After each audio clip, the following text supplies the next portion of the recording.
অনেক সময় আমরা ইন্টারনেটে অনেক রিল দেখি না, যেটা অনেক মেক সেন্স করে। রিল রিল ক্রস দিয়ে রিয়েল লেখে টিক দিই।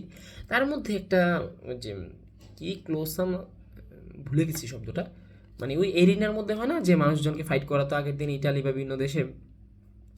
তো কি করতো আগে সরকার মানুষজনকে স্পোর্টস, ভালো ফুড, মদ, চাই মদ তখন ওই সময় ওই ভিন্ন দেশের যা ছিল, মানে মানুষ যখন তার সম্পদ বা এইসব স্পোর্টস খেলাধুলা নিয়ে ব্যস্ত, হায়ার আপসরা কি করতেছে দেখার বিষয় না।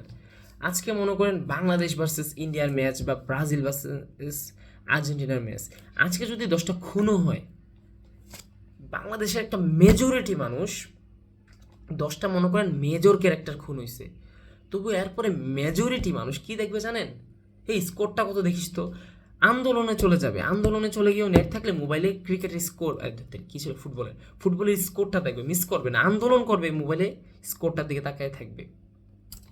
তারা দেখা, জিনিসটা খুবই মানে স্যাড একটা জিনিস যে আমাদেরকে ওয়েস্টার্ন কালচার বলেন বা হায়ার আপস of the world, not the country, of the world, কিছু জিনিস দিয়ে রাখে, ওইটার মধ্যে আমরা এত ব্যস্ত, বিশ্বে যে এত দুই নাম্বারই হচ্ছে, আমাদের দেশে আশেপাশে যে এত উল্টাপাল্টা কাজ হচ্ছে, আমরা সময় নাই।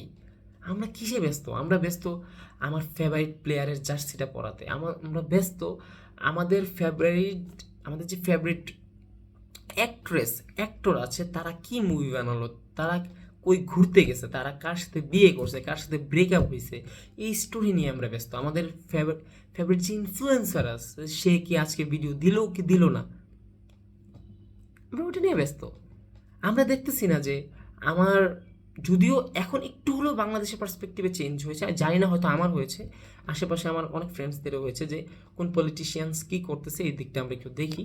হয়তো ইউনিভার্সিটি স্টুডেন্ট হওয়ার কারণে, বা হয়তো আন্দোলন কিছুদিন আগে পার করে আসার কারণে, বাট দেখি।